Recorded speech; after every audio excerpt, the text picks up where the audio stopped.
Item ಯಾವುದೇ ಇರಲಿ try ಮಾಡಿ ಆಚಿ ಚಿಕನ್ ಮಸಾಲಾ. ಶಾಂತಿ ಮಾತುಕತೆಗೂ ಮುನ್ನವೇ ಗುಡುಗಿದ್ದಾರೆ ಟ್ರಂಪ್. ಇರಾನ್ ಕೇವಲ ಮಾತುಕತೆ ನಡೆಸಲು ಮಾತ್ರ ಬದುಕಿದೆ ಅಂತ ಟ್ರೂತ್ ಸೋಷಿಯಲ್ನಲ್ಲಿ ಟ್ರಂಪ್ ಸರಣಿ ಪೋಸ್ಟ್ಗಳನ್ನು ಮಾಡಿದ್ದಾರೆ. ಮಾತುಕತೆ ಅಕಸ್ಮಾತ್ ಏನಾದರೂ ಮುರಿದು ಬಿದ್ದರೆ ಹಿಂದೆ ಕಂಡಿರದ ದಾಳಿ ನಡೆಯುತ್ತೆ. ದಾಳಿ ನಡೆಸುವ ಸುಳಿವು ನೀಡಿದ್ದಾರೆ ಡೊನಾಲ್ಡ್ ಟ್ರಂಪ್. ಇವತ್ತು ಪಾಕಿಸ್ತಾನದಲ್ಲಿ ಕದನ ವಿರಾಮದ ಮಾತುಕತೆ ನಡೆಯುತ್ತೆ. ಮಾತುಕತೆಗೂ ಮುನ್ನವೇ ವಾರ್ನಿಂಗ್ ಕೊಟ್ಟಿದ್ದಾರೆ ಡೊನಾಲ್ಡ್ ಟ್ರಂಪ್. ನೀವು ಕೂಡ ಅವರ ಟ್ವೀಟ್ನ ನೋಡ್ತಾ ಇದ್ದೀರಾ.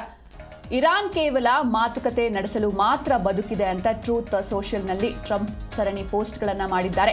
ಅಕಸ್ಮಾತ್ ಏನಾದರೂ ಈ ಮಾತುಕತೆಗಳು ಮುರಿದು ಬಿದ್ದರೆ ಈ ಹಿಂದೆ ಯಾವತ್ತೂ ಕೂಡ ನೋಡಿರಬಾರ್ದು ಅಂತಹ ದಾಳಿಯನ್ನು ನಾವು ಮಾಡ್ತೇವೆ ಅಂತ ದಾಳಿ ನಡೆಸುವ ಸುಳಿವನ್ನು ನೀಡಿದ್ದಾರೆ ಡೊನಾಲ್ಡ್ ಟ್ರಂಪ್. ಇವತ್ತು ಕದನ ವಿರಾಮದ ಮಾತುಕತೆ ನಡೆಯುತ್ತೆ. ಹೀಗಾಗಿ ಮಾತುಕತೆಗೂ ಮುನ್ನವೇ ಈ ರೀತಿ ಬೆದರಿಕೆಯ ಪೋಸ್ಟ್ ಅನ್ನ ಟ್ರಂಪ್ ಮಾಡಿರುವಂಥದ್ದು. The Iranians don't seem to realise they have no cards other than a short term extortion of the world by using international waterways ಅಂತ ಹಾಕಿದ್ದಾರೆ. ಅಂದರೆ ಅವರಿಗೆ ಬೇರೆ ರೀತಿ ಕಾರ್ಡ್ ಇಲ್ಲ, ಕೇವಲ ಹೋರ್ಮುಸ್ ಜಲಸಂಧಿಯನ್ನು ಕ್ಲೋಸ್ ಮಾಡೋದೊಂದೇ ಅವರಿಗೆ ಸದ್ಯ ಇರುವಂಥ ಅಸ್ತ್ರ.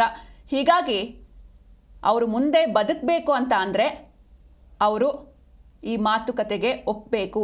ಅಕಸ್ಮಾತ್ ಅದೇನಾದರೂ ಮುರಿದು ಬಿದ್ದರೆ ಮತ್ತೊಮ್ಮೆ ಭಯಾನಕ ದಾಳಿ ಆಗುತ್ತೆ. ಆ ದಾಳಿ ಅವರು ಹಿಂದೆ ಎಂದೂ ನೋಡಿರೋದಿಲ್ಲ, ಅಂತಹ ಭಯಾನಕ ದಾಳಿ ಆಗುತ್ತೆ ಅಂತ ಟ್ವೀಟ್ ಮೂಲಕ ಡೊನಾಲ್ಡ್ ಟ್ರಂಪ್ ಎಚ್ಚರಿಕೆಯನ್ನು ನೀಡಿದ್ದಾರೆ.